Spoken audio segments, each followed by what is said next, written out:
Point लेकर हाजिर हूं मैं राजीव। तो दोस्तों, राहुल गांधी ने एक बार फिर बीजेपी और मोदी दोनों की दुखती रग पर हाथ रख दिया है। आप जानते हैं कि राहुल गांधी पिछले एक हफ्ते से लद्दाख के दौरे पर थे। आज उनका लद्दाख का दौरा खत्म हो चुका है और अब वो जम्मू कश्मीर के सोनमर्ग पहुंच चुके हैं। लद्दाख की तरह सोनमर्ग में भी राहुल गांधी का जोरदार स्वागत हुआ। थोड़ी देर में वहां की तस्वीरें भी आप तक हम पेश करेंगे। ये तस्वीर देखिए, ये तो लद्दाख की तस्वीरें हैं, लेकिन सोनमर्ग में जो राहुल गांधी का स्वागत हुआ है वो तस्वीरें भी आप तक हम पहुंचाते हैं थोड़ी देर में। और कश्मीर के लोग जिस तरह राहुल गांधी पर मोहब्बत बरसा रहे हैं, ये बात बीजेपी को खटक ही रही होगी, क्योंकि बीजेपी को उनकी भारत जोड़ो यात्रा का कॉन्सेप्ट शायद समझ में ही नहीं आया है। ऐसा इसलिए कह रहा हूं क्योंकि बीजेपी के लिए दरअसल कश्मीर फाइल्स भारत जोड़ने का काम कर रही है। अब यहाँ कश्मीर फाइल्स का नाम क्यों ले रहा हूँ, जरा समझते हैं, समझाता हूँ। एक्चुअली कश्मीर फाइल्स का नाम यहाँ इसलिए ले रहा हूँ क्योंकि कल 24 अगस्त को 69वें राष्ट्रीय फिल्म पुरस्कारों की जब घोषणा की गई तो उसमें द कश्मीर फाइल्स को राष्ट्रीय एकता और अखंडता बनाए रखने के लिए नरगिस दत्त अवार्ड दिया गया है। आपको याद ही होगा कि दोस्तों की इस फिल्म में किस तरह कश्मीरी पंडितों का दर्द बताने के लिए मुस्लिमों को निशाने पर लिया गया है, जबकि हकीकत कुछ और ही है। फिल्म हो या कला का कोई भी माध्यम, उसे समाज में सद्भाव पैदा करने का काम करना चाहिए, लेकिन ये नया इंडिया है। यहाँ फिल्में भी राजनीतिक सुविधा के हिसाब से बनती हैं और पुरस्कार यानी अवार्ड भी पाती हैं। खैर, बीजेपी कश्मीर फाइल्स को प्रमोट कर रही है और उधर राहुल गांधी अपनी मोहब्बत की दुकान के प्रमोशन में यानी उसे और फैलाने में लगे हुए हैं। राहुल गांधी ने लगातार 7 दिन लद्दाख में बिताए और वहां खुलकर ये जो अभी तस्वीर आप देख रहे हैं, ये सोनमर्ग की तस्वीर है अभी अभी की, जहां राहुल गांधी पहुंचे। सोनमर्ग की तस्वीर आपको कह भी रहा था कि सोनमर्ग की तस्वीरें आप तक हम पहुंचाएंगे। राहुल गांधी कश्मीर के सोनमर्ग पहुंच चुके हैं। तो राहुल ने लगातार 7 दिन लद्दाख में बिताए हैं और वहां खुल करके हर तबके के लोगों से बातचीत की है। पेंगोंग लेक और कारगिल से राहुल गांधी ने चीन की घुसपैठ पर सवाल उठाए। आपको याद होगा कि पेंगोंग लेक में जब वो पहुंचे थे, 2 दिन वहां रहे थे और 20 तारीख को 19 और 20 तारीख को राजीव गांधी का जन्मदिन आता है और उसको भी वहां मनाया था। और मीडिया से बात करते हुए सीधा राहुल गांधी ने चीन को घेरा था, भारत और चीन के रिश्ते पर अपनी बात रखी थी। ये तमाम बातें उन्होंने कही थी, लेकिन वही बात वो करगिल में भी करते हुए नजर आए, जब आज समापन भाषण दे रहे थे राहुल गांधी, एक पब्लिक मीटिंग को संबोधित कर रहे थे। क्या कुछ कह रहे थे राहुल गांधी, सुनिए जरा चीन के मसले पर। लद्दाख एक स्ट्रेटेजिक जगह है और यहां आने पर, खासतौर से जब मैं पेंगोंग लेक में था, तो एक बात बिल्कुल साफ है कि चाइना ने हिंदुस्तान की जमीन ली है। हजारों किलोमीटर जमीन हिंदुस्तान की चाइना ने हमसे छीनी है। और दुख की बात है कि हिंदुस्तान के प्रधानमंत्री ने ऑपोजिशन की मीटिंग में कहा कि हिंदुस्तान का 1 इंच किसी ने नहीं लिया है। यह सरासर झूठ है। लद्दाख का हर व्यक्ति इस बात को जानता है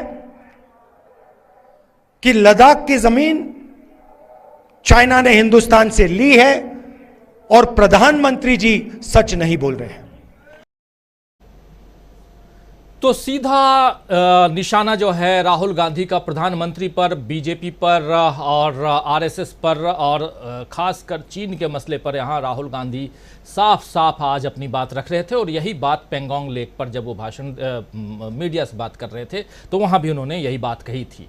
और इस पर बीजेपी ने उल्टा राहुल गांधी को ही घेर लिया है, निशाना साधा है राहुल गांधी पर। बीजेपी के प्रवक्ता सुधांशु त्रिवेदी ने आज प्रेस कॉन्फ्रेंस की राहुल गांधी के भाषण के बाद। प्रेस कॉन्फ्रेंस में सुधांशु त्रिवेदी ने राहुल गांधी को चीन के बारे में आधारहीन और बेतुकी टिप्पणियां करने की आदत है, ऐसा वो कह रहे थे। और उन्होंने कहा कि राहुल ने देश की जनता और आरएसएस पर भी इसी तरह की टिप्पणियां करते रहे हैं राहुल गांधी, और जो उनके आदत में शुमार हो चुका है। बीजेपी ने यह भी आरोप लगाया कि राहुल गांधी बेतुकी बात कर रहे हैं। खैर, बीजेपी ने आरोप तो लगा दिया दोस्तों, लेकिन चीन की सच्चाई क्या है, इस बारे में अब तक कुछ नहीं कहा गया है। ये एक बड़ा सवाल इसलिए यहाँ पैदा होता है कि देश की जनता चाहती है जानना समझना कि चीन की सच्चाई है क्या, चीन के साथ में भारत के संबंध क्या हैं। कल मोदी और शी जिनपिंग आप जानते हैं राष्ट्रपति हैं चाइना के, और उन दोनों की मुलाकात हुई साउथ अफ्रीका में, जहां पर बताया जा रहा है कि दोनों के बीच LAC को लेकर, लाइन ऑफ एक्चुअल कंट्रोल को लेकर के चर्चा हुई। यानी कहीं ना कहीं कुछ गड़बड़ है, तभी तो ऐसी चर्चा की जा रही है, ऐसी चर्चा की ज़रूरत है। लाइन ऑफ एक्चुअल कंट्रोल या LAC की बात आखिर दोनों के बीच हुई है तो कुछ ना कुछ तो गड़बड़ है, जिसको छिपाने की कोशिश मोदी सरकार भी कर रही है। तो पहले बीजेपी को ये बताना चाहिए कि चीन का सच क्या है, उसके बाद किसी पर आरोप लगाना चाहिए। खैर, राहुल गांधी भी बीजेपी की आदत से वाकिफ हैं और इसीलिए वो लगातार चीन का मसला उठा रहे हैं। वैसे आज राहुल गांधी करगिल में थे तो वो उस स्मारक पर भी गए जहां करगिल युद्ध में शहीद हुए सैनिकों का नाम दर्ज है। बीजेपी को ये बात भी खटकी होगी शायद, क्योंकि करगिल में पाकिस्तान से लड़ाई भी NDA के वक्त ही हुई थी, आप याद कीजिए। फिर गलवान में चीन की घुसपैठ भी बीजेपी सरकार में ही, यानी मोदी सरकार में ही हुई। अभी मणिपुर की हालत जो है वो भी मोदी सरकार में ही बिगड़ी है, और राहुल हर उस जगह पर जा रहे हैं, पहुंच रहे हैं जहां बीजेपी के शासनकाल में लोगों को जख्म मिले हैं। मोदी राज में मिले जख्मों पर राहुल गांधी मलहम लगाने की कोशिश कर रहे हैं। राहुल की ये बात बीजेपी को बहुत कचोट रही है और उसे ऐसा लग रहा है कि राहुल गांधी उसकी दुखती रग पर हाथ रख रहे हैं, या कहें तो उनके जख्मों को कुरेद रहे हैं। राहुल ने लद्दाख में कई ऐसे दावे भी किए हैं जिसमें मोदी सरकार को 2024 में और बीजेपी को कई राज्यों में जाता हुआ बताया है राहुल गांधी ने। यानी राहुल गांधी ने साफ साफ कह दिया है, कल आपने सुना होगा कि जब राहुल गांधी कुछ वहाँ के ही करगिल के जनता के से बात कर रहे थे और उनके सवालों का जवाब दे रहे थे, तो उनसे पूछा गया कि कांग्रेस जो है उसका डाउनफॉल चल रहा है, तो राहुल गांधी ने क्या कुछ कहा था। और राहुल गांधी ने वहाँ ये भी कहा था कि अगला चुनाव हम ही जीतेंगे। उन्होंने ये भी कहा था कि 5 राज्यों के जो चुनाव हैं उसमें से खासकर 4 राज्यों की वो बात कर रहे थे, वो 4 राज्यों के चुनाव हम ही जीतेंगे। जरा उस वीडियो को भी आपके सामने लाना चाहता हूँ जिसमें साफ साफ राहुल गांधी कल जो इंटरेक्शन उनका था कारगिल के लोगों से, उसमें क्या कुछ कह रहे थे। जरा लेकर आइए और सुनते हैं, फिर आगे बढ़ते हैं। तो मेरे दिल में था और अभी भी है कि लद्दाख में भी हमें वो यात्रा चलानी चाहिए। शायद छोटा सा पहला कदम लिया, पैदल नहीं गए, मगर मोटर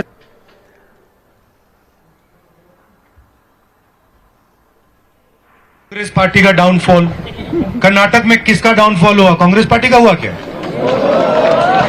अब आप देखना हिमाचल में किसका डाउनफॉल हुआ? कांग्रेस पार्टी का हुआ। अभी मध्य प्रदेश में चुनाव है, राजस्थान में चुनाव है, छत्तीसगढ़ में चुनाव है, तेलंगाना में चुनाव है। आप देख लेना वहां पे किसका डाउनफॉल होगा।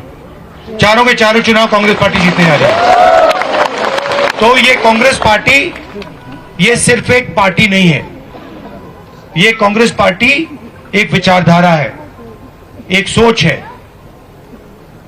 और ये हिंदुस्तान के करोड़ों लोगों के दिल में है। ये सिर्फ पॉलिटिकल पार्टी नहीं है। जो हमारी कॉन्स्टिट्यूशन की वैल्यूज हैं, जिन चीजों के बारे में आप बात कर रहे हो, फेयरनेस होनी चाहिए, रिस्पेक्ट होनी चाहिए, यही है कांग्रेस पार्टी। और आपने फर्क देख लिया है, देश में आपने फर्क देख लिया है। बीजेपी का राज देख लिया आपने, कांग्रेस पार्टी का राज देखा है। ठीक है, तो आप ये मत सोचिए कि कांग्रेस पार्टी बीजेपी से टक्कर नहीं ले सकती। मैं आपको गारंटी देके कह रहा हूं, 2024 में हम बीजेपी को हरा देंगे।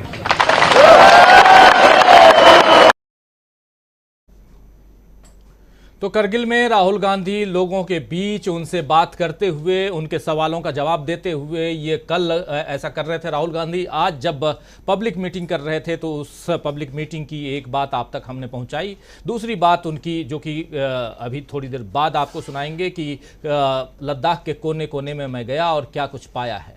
करगिल के आज के दरअसल भाषण में राहुल गांधी ने चीन, बेरोजगारी, भारत जोड़ो यात्रा, अदानी, लद्दाख को यूटी बनाना, ऐसे तमाम मसलों पर बीजेपी को राहुल गांधी ने घेरा और कल तो उन्होंने बाकायदा कह दिया था कि अब बीजेपी का डाउनफॉल होने वाला है, जो अभी आप सुन रहे थे, और कांग्रेस 4 राज्यों में सरकार बनाने जा रही है।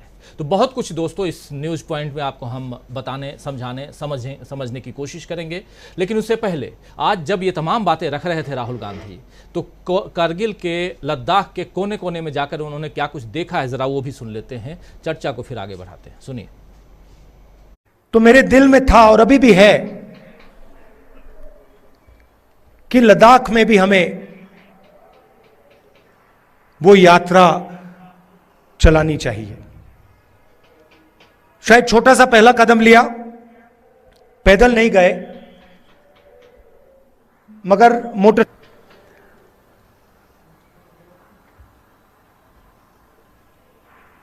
और लद्दाख के कोने कोने में मैं गया, लोगों से बात की, गरीब लोगों से, माताओं बहनों से, युवाओं से, और जो आपके दिल में है उसको समझने की कोशिश की। दूसरे नेता हैं,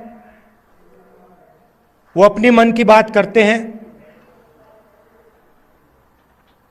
मैंने सोचा मैं आपकी मन की बात सुनूं।